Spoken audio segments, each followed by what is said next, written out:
오늘 하나님 말씀 사도행전 26장입니다. 사도행전 26장 한 장 전체를 우리 함께 보도록 하겠습니다.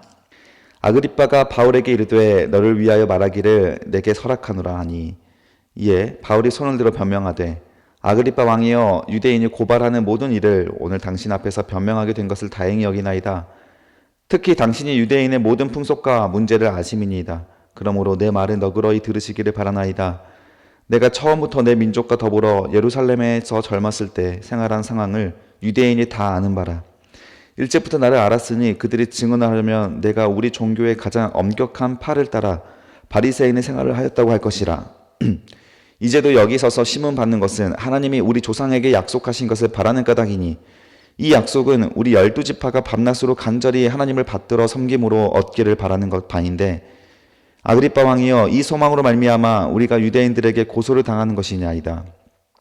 당신들은 하나님이 죽은 사람을 살림을 어찌 못 믿을 것으로 여기시나이까.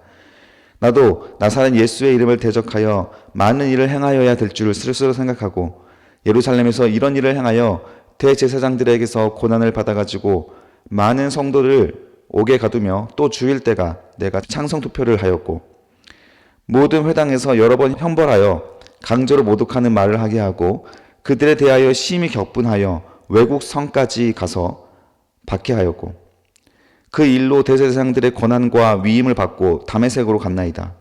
왕이여 종호가 되어 길에서 보니 하늘로부터 해보다 더 밝은 빛이 나와 내 동행들을 둘러 비추는지라. 우리가 다 땅에 엎드림에 내가 소리 들으니 히브리 말로 이르되 사울아 사울아 내가 어찌하여 나를 박해하느냐. 가시체를 뒷발질하기가 내게 고생이니라. 내가 대답하되 주님 누구시나이까. 주께서 이르시되 나는 내가 박해하는 예수라.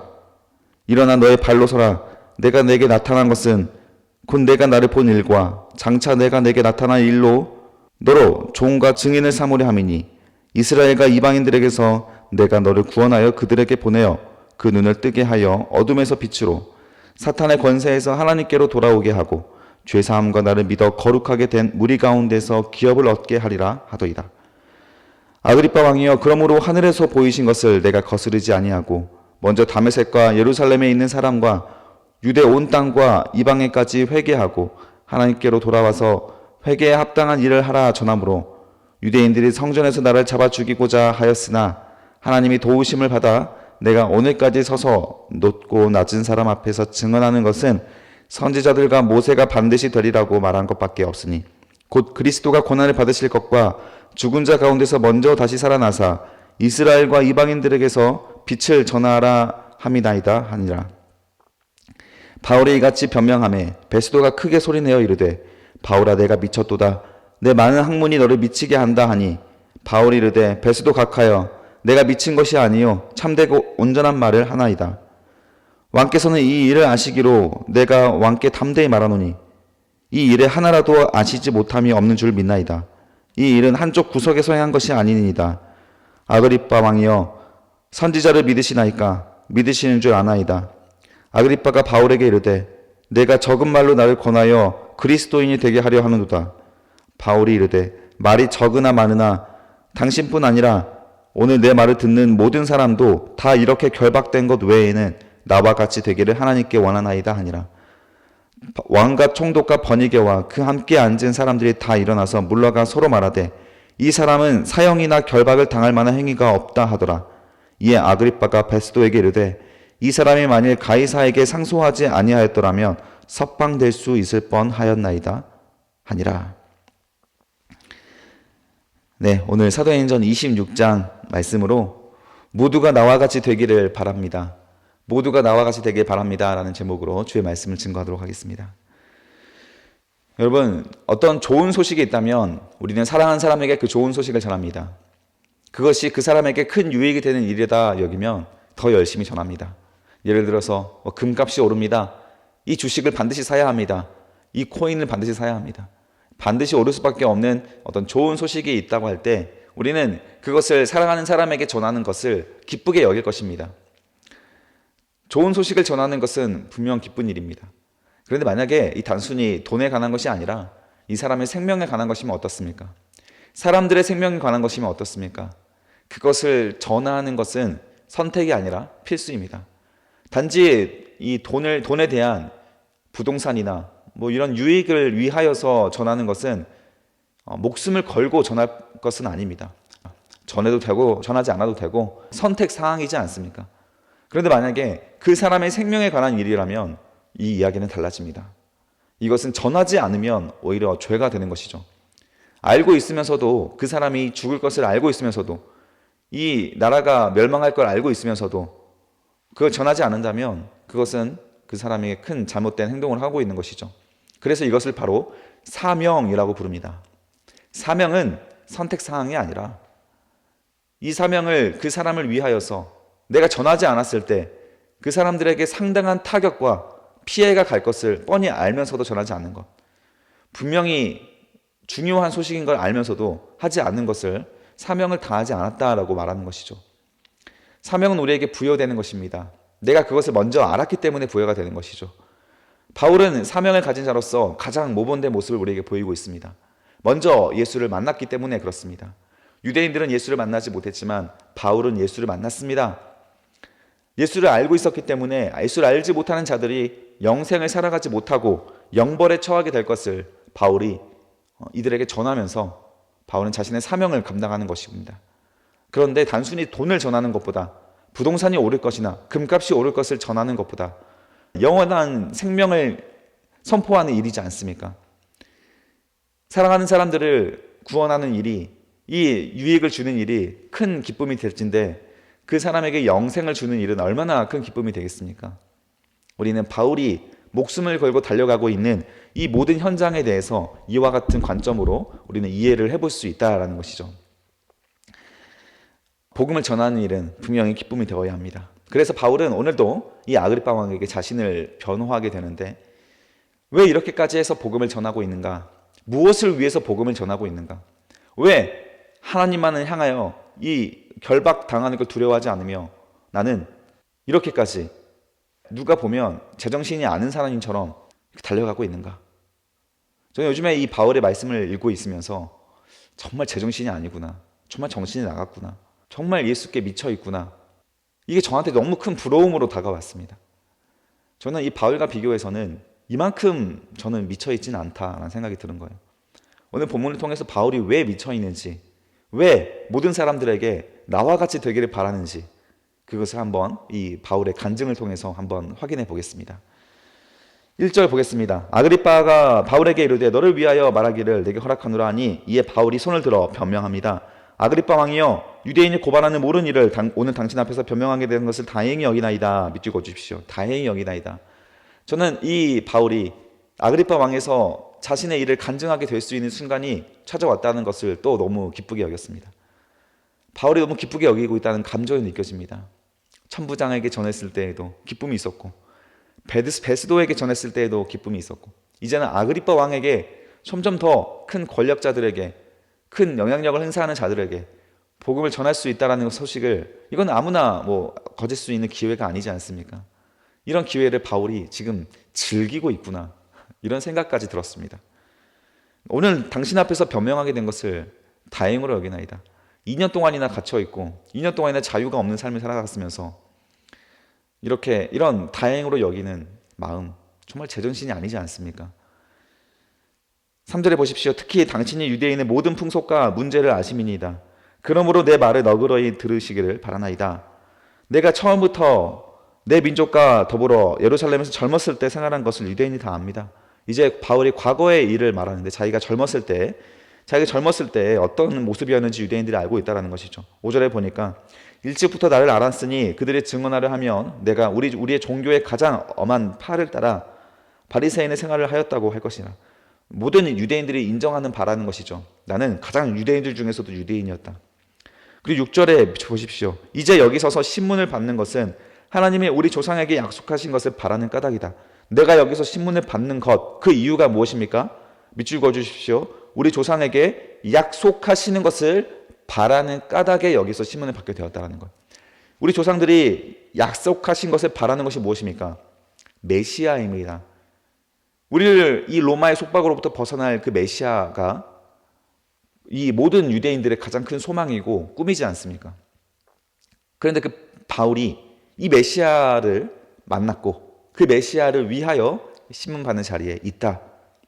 따라서 내가 신문받는 이 자리는 우리의 소망 때문이니 결코 나는 불행하지 않다라는 것을 어필하고 있는 것입니다. 나는 내가 가야 할 길을 지금 잘 가고 있는 이유로 신문받고 있다라는 거예요. 이것이 바로 베드로가 말했던, 여러분, 예수를 위하여 받는 고난입니다. 당당한 고난이죠. 옳은 행위를 하고 받는 당당한 고난은 영화로운 고난입니다. 그러나 부끄러운 일을 행하고 받는 고난은 수치스러운 고난이다. 베드로가 했던 말이죠. 7절 보십시오. 이 약속은 우리 12지파가 밤낮으로 간절히 하나님을 받들어 섬김으로 얻기를 바라는 것인데, 아그리빠 왕이요, 이 소망으로 말미암아 내가 유대인들에게 고손을 당하는 것이다. 바울은 여기에서 유대인들의 모순을 지적합니다. 나뿐만 아니라 저 유대인들도 사실은 나와 같이 이런 메시아를 갈망하고 메시아를 위하여 소망하고 있는 자들인데, 나는 그 메시아를 만나서 그 메시아를 전한 이후로 여기에서 신문 맞고 저 유대인들에게 고발을 당했다. 오히려 저 유대인들에게 지금 중심도 없고 유대인들에게 볼 수 있는 눈도 없고 메시아를 알아볼 수 있는 지혜도 없다. 오히려 그들은 내가 메시아를 전함으로써 나를 고발하게 되는 지경에 이르렀다. 저 유대인들의 무지함과 모순을 지적하는 것입니다. 8절 보십시오. 당신들은 하나님이 죽은 사람을 살리심을 어찌하여 믿지 못할 것을 여기시나이까. 지금 이 바울이 아그리빠에게 변론하는 자리에 많은 유대인들도 함께하고 있습니다. 그 유대인들에게 선포하는 것이죠. 당신들은 왜 예수를 통한 부활을 도저히 믿지 못하는 겁니까? 아무리 전해도 왜 믿지 못하는 겁니까? 바울은 이 법정에 서서 답답함을 호소합니다. 여러분, 예수를 믿는 자들은 저번에 설교 시간에 말씀드린 것처럼 어느 교회에 가서든지 책망의 말씀과 심판의 말씀, 회개의 말씀을 선포할 때 반응하는 사람이 한두 사람은 있다라는 것입니다. 정말 신기한 일이에요. 그 사람의 인격과 상관이 없습니다. 그 사람이 신앙생활을 얼마나 오래 했는지도 상관이 없습니다. 이 심판의 메시지, 회개하라는 메시지, 이 복음의 진수를 전하는 단순히 평안하다, 잘 될 것이다, 형통할 것이다 이런 말에 반응하지 않고 회개해야 한다, 예수께 돌아가야 한다, 바꿔야 한다, 가치관을 버려야 한다, 당신이 선택하고 있는 그 길은 잘못된 것이다, 당신의 가치는 어그러져 있다, 이대로 가다가는 멸망이다, 이대로 있다는 하나님의 매를 들 수밖에 없다, 현재 당신이 당하고 있는 그 고난은 당신의 죄 때문에 당한 고난이다, 그 죄를 깨닫게 하기 위한 고난이다, 아직 그 고난에 당하고 있지 않다면 당신은 아직 예수를 제대로 믿고 있는 것이 아니다. 이런 불편한 음성들을 저는 모든 교회에서 선포를 했지만 이런 음성을 듣는 사람은 정해져 있다는 것이죠. 신기한 일입니다. 이것은 저는 신비처럼 느껴집니다. 많은 교회에 가서 선포를 해보니까 제가 느낄 수 있는 부분입니다. 우리 교회도 마찬가지였습니다. 누군가는 듣고 이 아침 묵상도 지금 함께하고 있습니다. 들리니까요. 그게 음성이 들리니까요. 이게 기적이 아니겠습니까? 여기 들리시는 분들 지금 듣고자 해서 들리는 것 같습니까? 들리는 것 같습니까? 그냥 은혜입니다. 은혜니까 들리고 두려움으로 찾아오고 그래서 회개할 수 있는 자리까지 갈 수 있게 되는 거예요. 바울은 그 유대인들을 향하여서 왜 우리가 이것을 위하여 12지파가 밤낮으로 기도하고 소망하고 있는 그 메시아 예수에 대한 복음이 왔고 그 복음이 우리에게 회개하라는 메시지로 찾아왔는데 왜 그 예수를 통한 부활을 믿지 못하고 그 예수를 알아보지 못하는 것이냐, 이런 어리석은 자들아, 바울이 가슴을 치고 지금 호소하고 있는 것이죠.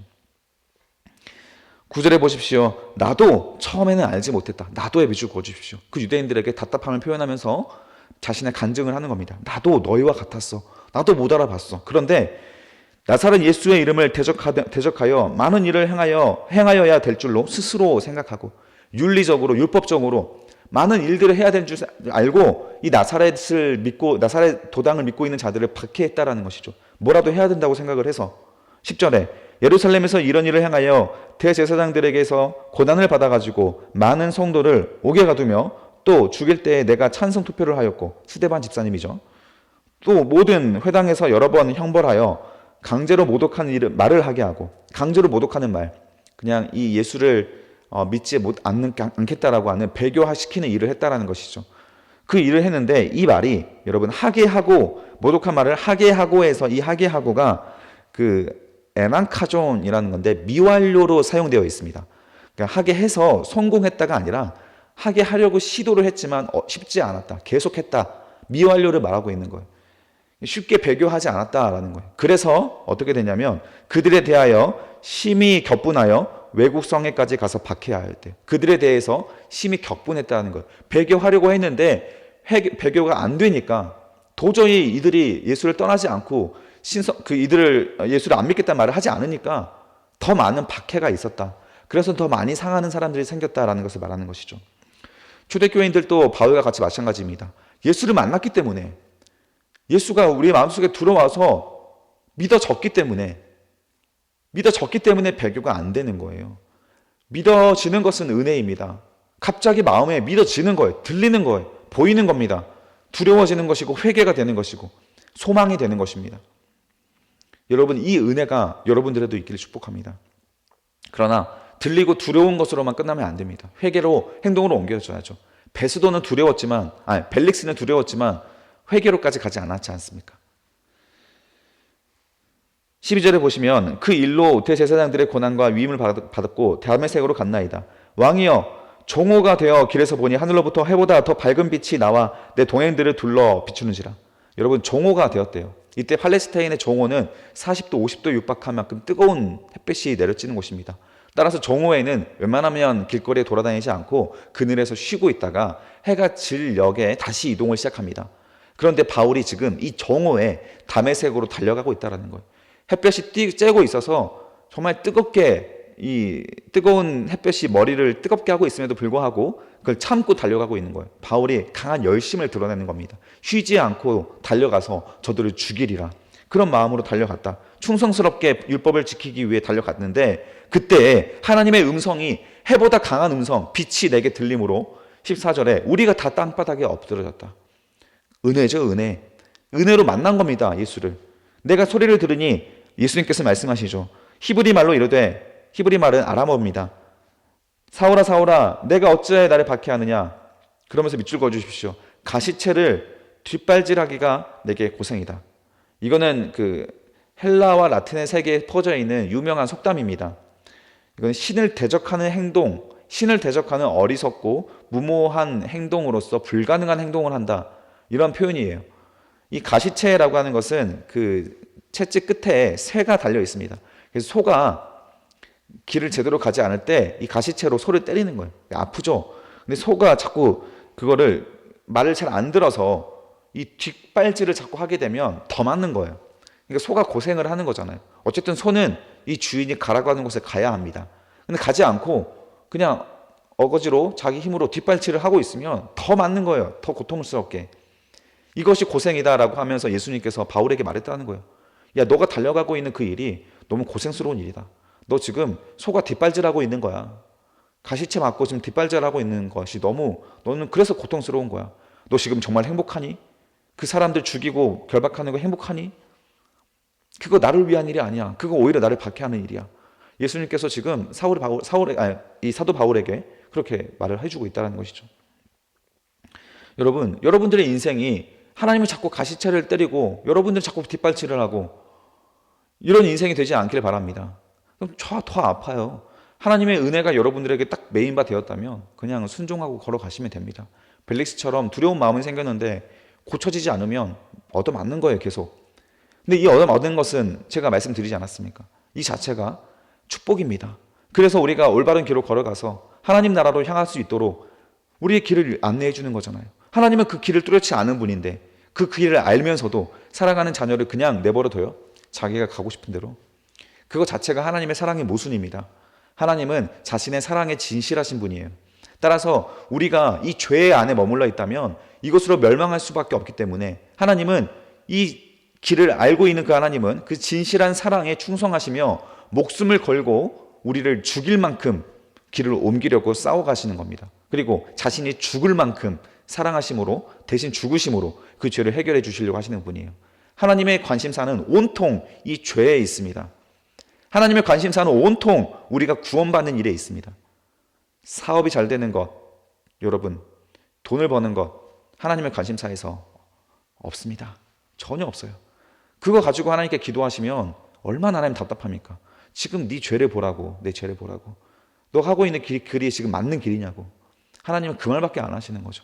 그러니 기도를 해도 응답 받는 것 같지도 않고 혼자 읊조리는 것 같은 거예요. 그 죄를 고백해 보십시오.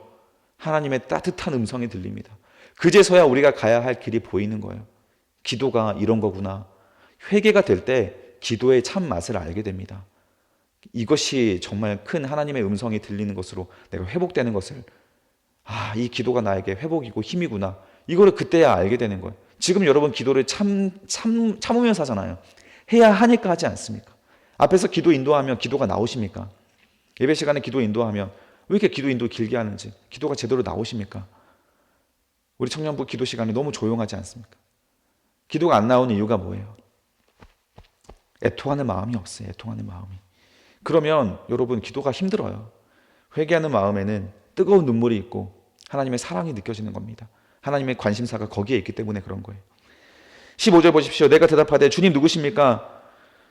주께서 이르시되 나는 내가 박해하는 예수라. 그러면서 16절 내 발로 서라. 마지막 절에 보니까 너로 종과 증인을 삼을 것이다. 이스라엘과 이방인에게 내가 너를 구원하여 그 눈을 뜨게 하여, 밑줄 주십시오. 그 눈을 뜨게 하여 어둠에서 빛으로, 사탄의 권세에서 하나님께 돌아오게 하고, 죄사함과 나를 믿어 거룩화된 무리 가운데 기업 하나님 나라를 얻게 할 것이다. 하나님의 관심사죠. 바울을 보내신 이유가 뭡니까? 바울을 때리신 이유가 뭡니까? 바울의 눈을 멀게 하신 이유가 뭡니까? 바울을 부르심의 이유가 무엇입니까? 눈을 뜨게 하기 위해서라는 거예요. 바울을 부르실 때 바울은 맹인이 되었습니다. 그리고 나서 3일 뒤에 눈이 떠졌죠. 그리고 볼 것을 볼 수 있게 되었습니다. 여러분, 눈에 보이는 세상에 속지 마십시오. 볼 것을 보셔야 하는 겁니다. 이 영적으로 어두워져 있는 눈을, 맹인이 되어 있던 이 눈을 예수께서 우리에게 띄워주기 위하여서 우리를 때리신다라는 거예요. 그리고 그것으로 사탄의 권세에서 예수의 권세로 넘어오게 하실 줄 믿습니다. 그 믿음을 가지시고 여러분들의 고난과 오늘을 해석하시기 바랍니다. 19절입니다. 아그리빠 왕이여, 그러므로 하늘에서 보이신 것을 내가 거스르지 아니하고 먼저 다메섹과 예루살렘에 있는 사람과 유대의 온 땅과 이방인에게까지 회개하고 하나님께로 돌아와서 회개에 합당한 일을 하라 전함으로, 밑줄 그어주십시오. 회개에 합당한 일을 하라. 눈이 열렸습니다. 하나님의 관심사가 보였습니다. 하나님의 심장이 느껴졌습니다. 어디에 연결됩니까? 회개하라. 회개하라. 회개에 합당한 일을 하라. 행동하라. 회개한 사람답게 행동하라. 이게 바로 바울이 전하는 복음의 핵심 메시지라는 거예요. 누구든지 예수를 믿는 자마다 구원을 받을 것이다. 이 핵심 메시지가 아닙니다. 예수를 믿는 자는 어떤 사람입니까? 회개하는 자라는 거, 회개하는 자. 바울은 처음부터 끝까지 하나님의 은혜를 고백하며 그 은혜는 회개할 수 있는 은혜를 말하는 것입니다. 그 회개할 수 있는 은혜가 있기에 우리는 십자가 아래에서 정죄받지 않을 수 있는 거예요.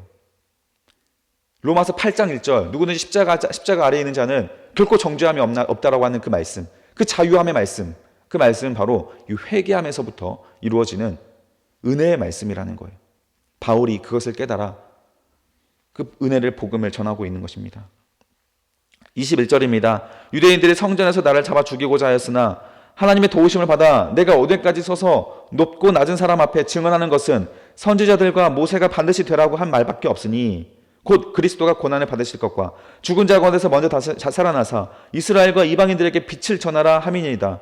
자, 이것은 21절, 22절은 바울이 지금 하고 있는 일은 새로운 종교를 만들어서 하고 있는 것이 아니라 원래 하나님의 백성들이 하나님의 약속을 받아서 해야 할 일을 자기가 하고 있다는 것입니다. 율법에서 예언되어 있던 분이 오셨고 그 예언된 분을 전하는 것이 우리들의 사명이기에 그 일을 자신이 하고 있다는 거예요. 새로운 종교를 만든 것이 아니라는 겁니다. 새로운 팔을 만든 것이 아니고 새로운 소요 사태를 일으키는 것이 결코 아닙니다. 요란한 것을 만들고자 하는 것이 아닙니다. 하나님의 자녀 아브라함으로부터 시작된 이스라엘 백성들의 정체성인 하나님의 약속을 우리가 실천하기 위하여서, 하나님의 거룩한 백성이 되기 위하여서 바울은 달려가고 있는 것이라는 것이죠. 24절입니다. 바울이 이같이 변명하며 베스도가 크게 소리내어 이르되 바울아 네가 미쳤구나. 네가 미쳤구나. 내 많은 학문이 너를 미치게 한다. 베스도가 왜 바울에게 미쳤다고 했을까요? 바울이 전하고 있는 모습이, 저는 바울이 지금 웃고 있지 않을까 싶습니다. 너무 행복해서요. 너무 행복해서요. 바울이 전하고 있는 메시지가 목숨을 다해 지금 유대인들의 살기를 띠고 있는데 그 앞에서 열심으로 즐거움으로 지금 전하고 있는 이 바울의 눈빛을 보고 베스도가 미쳤다 하고 말하는 거예요. 베스도 입장에서 저는 이해가 됩니다. 아니 지금 말 들어보니까 이게 지금 네가 목숨을 걸 만한 내용이 아닌 것 같은데 그게 그렇게까지 중요한 내용이야. 별로 중요하지도 않은 일 가지고 벌써 지금 2년 동안 이게 무슨 고생이야. 결국 그 말 때문에 지금 그것 때문에 이 고생으로 이렇게까지 이 아그리파 왕까지 이렇게 불러가지고 이렇게 하고 있는 거야. 정말 네가 제정신이 아니구나. 이 베스도가 저는 감탄의 이 소리를 했다는 것을 느껴집니다. 진짜구나. 이 사람은 진짜구나. 여러분 진짜를 만나면 미친 사람처럼 느껴집니다. 여러분들은 얼마만큼 미쳐 있으십니까? 아니 어디에 미쳐 있습니까? 하나님이 여러분을 바라볼 때 여러분들은 미쳤다 하지 않겠습니까? 아이고야 아이고야 야 이 세상에 썩어질 그 돈 가지고 왜 이렇게 미친 듯이 살아가냐. 야 아이고야 아이고야 그 대학 못 갔다고 왜 자살을 하냐. 네 제정신이냐. 야 아이고야 그거 사업 실패했다고 그게 죽을 일이냐. 왜 영생을 바라보지 못하고 이 100년밖에 되지 않는 이 땅 앞에 절망하고 죄를 짓고 미워하고 가난한 자를 압제하고 빼앗아가며 경쟁하며 우주의 크기의 먼지도 안 되는 이 작은 크기의 이 땅에서 서도 부동산 가지고 경쟁하고 땅값 올리고 청년들 결혼 못하게 만들고 아이고야 너희들이 제정신이야. 지금 영생 좀 봐라. 영생 좀. 너희들 지금 눈 감았다 눈 뜨면 얼마나 후회할 일을 너희가 하고 있느냐. 여러분 하나님 볼 때 우리가 미쳐 있을 수도 있다는 것입니다. 여러분 어디에 미쳐 계십니까? 무엇에 오늘 하루 미쳐서 살아갈 것입니까? 반드시 여러분 무언가에 미쳐 있습니다. 게임하지 말라고 하죠. 청년들한테 게임하지 말라고 하죠. 밤새 게임합니다. 죽도록 게임하는 청년도 있습니다. 미쳐 있는 것이죠. 죽도록 연애하는 사람이 있습니다. 미쳐 있는 겁니다. 상대방에게 미쳐 있는 겁니다. 우리는 예수께 미쳐야 하는 거예요. 예수께. 하나님께 미쳐야 합니다. 그래야 볼 것이 보여요. 그래야 죄가 보입니다. 그래야 바울처럼 이런 2년 동안 결박을 당하고 있음에도 이런 열심으로 복음을 전하고 베스도 입장에서 세상 입장에서 저 사람 예수께 미쳤구나라는 말을 듣게 되는 겁니다. 25절입니다. 바울이 이르되 베스도 각하여 내가 미친 것이 아니요 밑줄 주십시오. 참되고 온전한 말을 하나이다. 볼 것을 볼 수 있는 사람에게는 이게 미친 것이 아니라 온전한 거고 볼 것을 못 보고 있는 사람들의 입장에서 바울은 저 사람들이 미친 거예요. 참되고 온전한 말이 무엇입니까? 여러분 다 아멘 하지 않습니까? 이 성경 말씀이 참되고 온전한 말씀이라는 거 여러분 믿으시기 때문에 이 아침 예배도 들으시고 주일 예배도 오시는 거 아닙니까? 이 말씀이 참되고 온전한 말씀이라면 지켜야죠. 이 말씀이 우리의 심판의 기준이 된다면 알아야죠. 배워야죠. 날마다 묵상해야죠. 확인해야죠. 점검해야죠. 여러분 이것이 바로 신앙생활입니다. 왕께는 이 일을 아시기로 내가 담대히 말하노니 이 일이 하나라도 아시지 못함이 없는 줄 믿나이다. 밑줄 그어주십시오. 이 일은 한쪽 구석에서 일어난 일이 아닙니다. 대놓고 예수님은 유대인들에게 정면으로 대놓고 드러내놓고 십자가의 사역을 온 세상이 보는 자리 앞에 구원의 역사를 이루셨습니다. 숨어서 몰래 하지 않았습니다. 음침한 곳에 사지 않았습니다. 드러내놓고 모든 보인 사람들 앞에서 조롱당하기를 두려워하지 않으며 핍박당하기를 두려워하지 않으며 뺨과 침뱉음과 채찍맞음과 못박힘을 두려워하지 않으며 그 길을 걸어가셨던 것이 예수 그리스도의 사역입니다. 여러분 왜 숨기십니까? 여러분 숨기지 마십시오. 드러내십시오. 여러분 예수 믿는 자들입니다. 세상 사람들이 여러분이 예수 믿는 자임을 모르지 않게 하십시오. 복음을 전하시고 예수의 가르침을 전하십시오. 그것이 바로 진짜 예수 그리스도의 삶입니다. 27절 보시면 아그리빠 왕이여 선지자를 믿으시나이까? 믿으시는 줄 아나이다. 아그리빠가 바울에게 이르되 내가 적은 말로 나를 권하여 그리스도인 되게 하려누도다. 바울이 이르되 말이 적으나 많으나 당신뿐만 아니라 오늘 내 말을 듣는 모든 사람도 다 이렇게 결박된 것 외에는 밑줄 그어주십시오. 나와 같이 되기를 하나님께 원하나이다. 바울은 자신이 전하고 있는 이 복음의 메시지, 이 그리스도인이 된 이 자리가 가장 행복한 자리요 가장 복된 자리라는 것을 바울은 그 누구보다 확신하기에 바울은 내가 이렇게 결박당한 것 외에는 모든 사람들이 나와 같이 예수의 복음을 듣고 미치길 원합니다. 그 예수의 복음에 미치길 원합니다. 여기가 진짜 참되고 온전한 길이었습니다. 여러분 꼭 이 길로 오십시오. 나와 같이 되십시오. 바울은 자신 있게 선포할 수 있는 거예요.